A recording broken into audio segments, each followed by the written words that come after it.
welcome to today's LOL Esports Round Up. We're going to cover the two best of fives from earlier today to determine who left World 2023 play-ins, and that's it. So I'm not going to go over the draw for Swiss. Those predictions for those games will be out Wednesday because it starts Thursday, and I can record it early.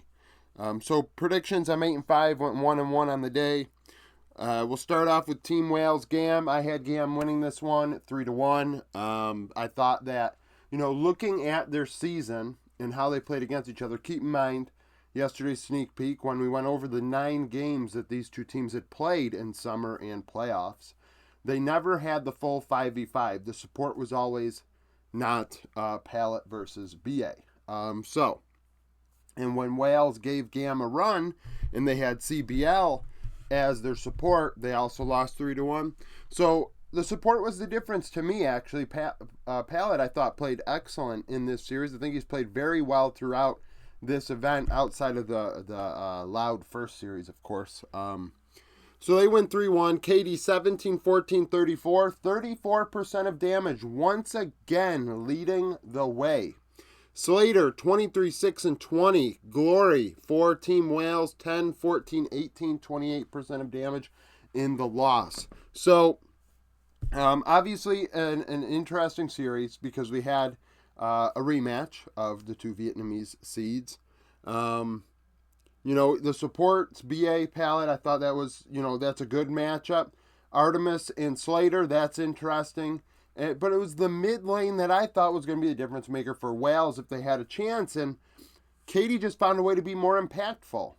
I mean, over 1/3 of the team's damage, which is something to really kind of drive home, because we look at Katie throughout we look at his stats going into this event entirely. He is not the primary carry for the team.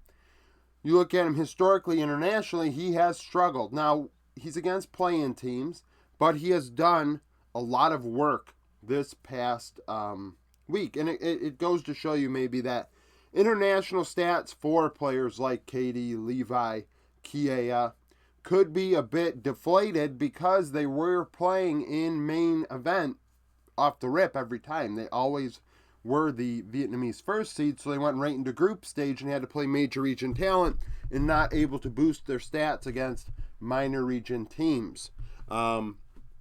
So there's that. I thought in Team Wales win, Bean J was the biggest difference maker. Sparta had some nice plays. I think he solo killed Kiea possibly more than once in this series, but Kiea returned the favor. But Bean J, if I recall, it was on a Viego. That was when he really went off. But otherwise, GAM kind of paced them. KD dealing the damage, Slater cleaning up. Callista's become a big pick. We saw it in both series.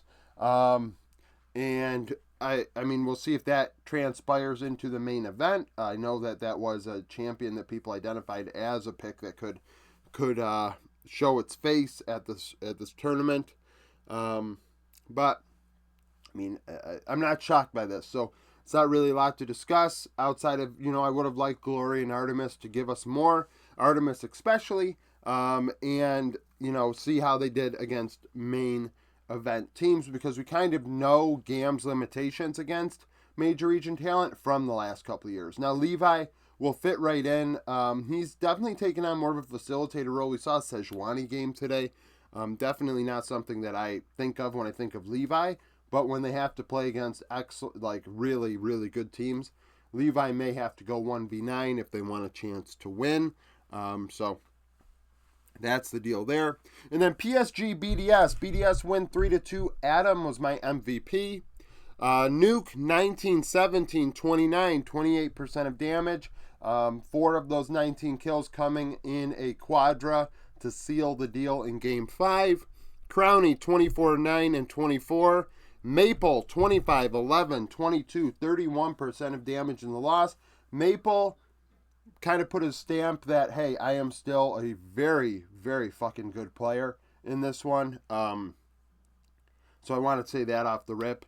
PSG had multiple chances to win this. They had a chance to even sweep BDS, but Adam on the Olaf came through in a big way in Game 3 in late game team fights. It actually was able to bring that game back. Nuke as well. I think that game he was on Nazir. Game 4, I thought his Garen was very good. And then in Game 5, he had some Darius plays that were typical Adam. Now, Game 1 and Game 2, Adam did not play those champions. Ozzy in top lane actually found really good opportunities with his Kennen ultis to make things happen in Game 1. And then in Game 2, I thought he got the better of Adam as well. And it became a case where all of a sudden Adam's picking these champions that we know. We've watched BDS all year long. We know Olaf, Darius, and Garen are those 3 picks that Adam has. Now, some teams banned them, and some teams just outright didn't prepare for them, Golden Guardians. So, when all of a sudden he gets these picks, and PSG are just getting solo killed, Ozzy getting solo killed multiple times in multiple games, you say to yourself, were we not prepared for this? Why are we not prepared for this? Like, why did you not ban it if you're not prepared for it? So that was not good. That was definitely a difference maker, in my opinion. I thought that as far as the rest of the teams were concerned, I thought Junjia left a little bit on the table. Sheo actually finding a way to be more impactful in this series. Hell, he almost actually outdamaged Adam, which is something because obviously he is the jungler. Now, Adam did have a Scion game in there, so he kind of went on tank duty in Game 1. I don't remember if it was Game 1 or Game 2. It doesn't really matter. So, PSG had a chance to win Game 3. They lost. And then in Game 5, it went to the wire.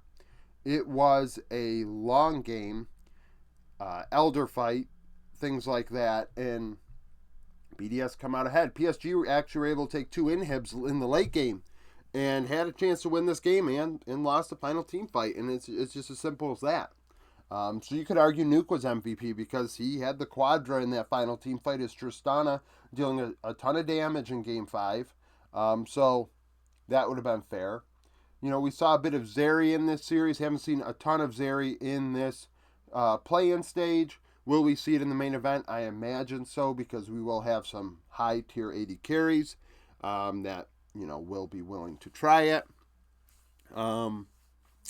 I feel kind of bad for Maple, because I thought Maple, I think you can make an argument for across the 5 games, Maple was the best player in this series. His Akali game was absolutely disgusting. And it is the first time Maple is not going to the main event, which I think is sad. I think, honestly, you know, I think PSG had a chance to take games off of Western teams, you know, and hell, they should have probably beaten BDS because they had a chance to win in Game 3 and a chance to win in Game 5 and were reverse swept. So it is what it is. These 2 teams, obviously, it was going to be the Western team and PSG as the prediction for who we were getting out, whether it was who picked Golden Guardians or BDS.